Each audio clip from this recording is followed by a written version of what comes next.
لوگ یہ کہتے ہیں، بار بار مطالبہ کرتے ہیں کہ اسلامی اصولوں کے مطابق چلو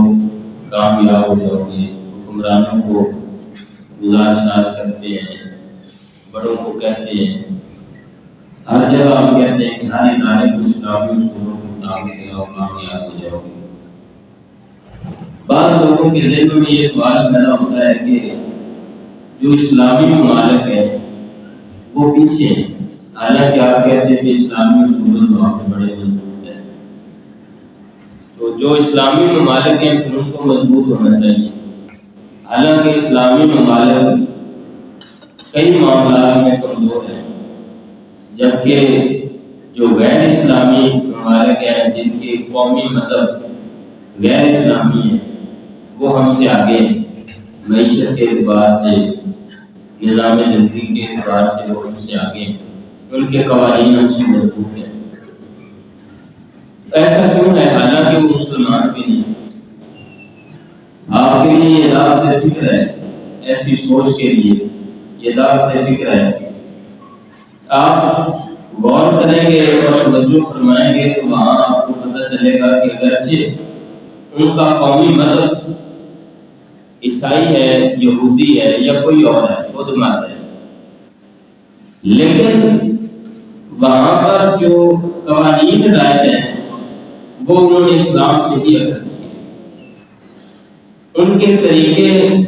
ان کی عدالتوں کے اندر نظام، فیصلہ کیسے کرنا ہے، کتنے وقت تک ہونا چاہیے، کس کو کیا ریلیف دینا ہے، کس پر کس طریقے سے مقدمہ چلانا ہے، وہ سارے اصول انہوں نے اسلام سے لیے۔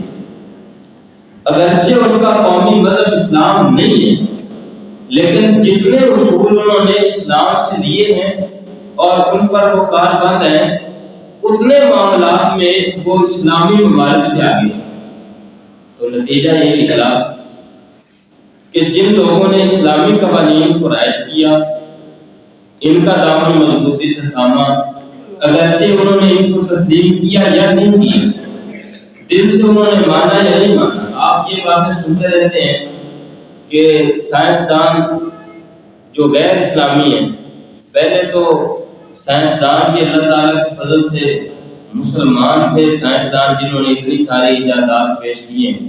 اور پھر ہم نے خود ہی ان کے نام گنوا دیے، ان کا نام لینے کو ہمارا جی نہیں چاہتا، اور غیر مسلموں کے نام ہمیں بڑے یاد ہوتے ہیں۔ یہ جتنے بھی یہ ٹیلی فون،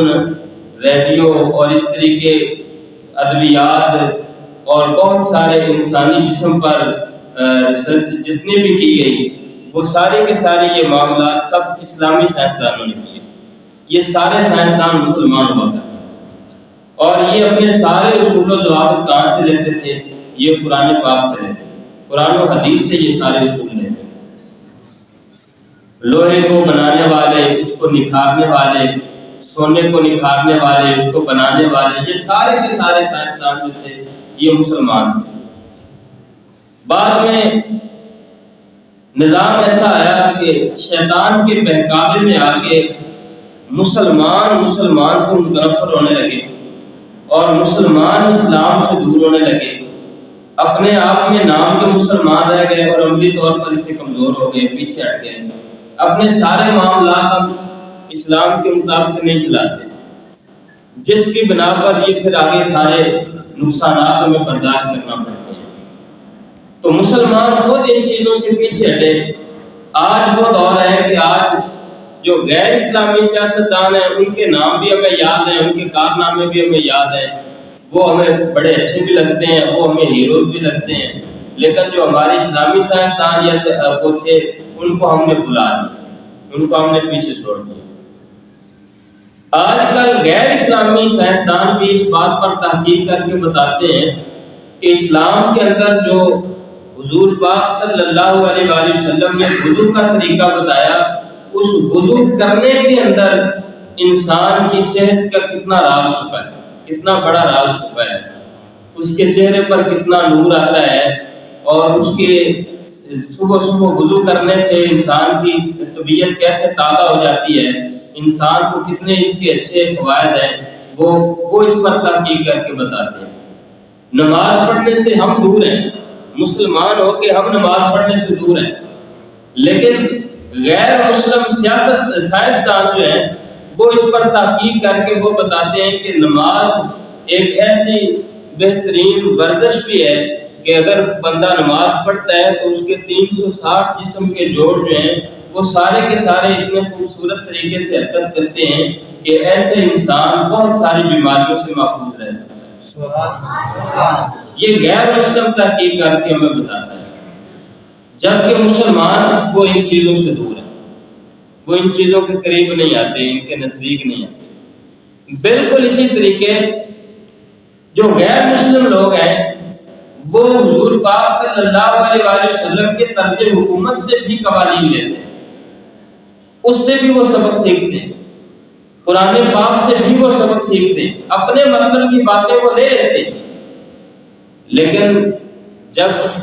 دلی طور پر بات ماننے کی آتی ہے، حضور پاک صلی اللہ علیہ وآلہ وسلم کا کلمہ پڑھنا یا قرآن پاک کو صحیح نظریے کے ساتھ تسلیم کرنا، اس پر ایمان لانا، اس سے وہ لوگ دور ہیں، وہ دلی طور پر ان کو تسلیم نہیں کرتے، لیکن اس چیز کا اظہار ضرور کرتے ہیں، سمجھتے ضرور ہیں اس بات کو کہ یہ کتاب بھی برحق ہے اور محمد رسول اللہ صلی اللہ علیہ وآلہ وسلم آخر الزمان نبی بھی برحق ہے۔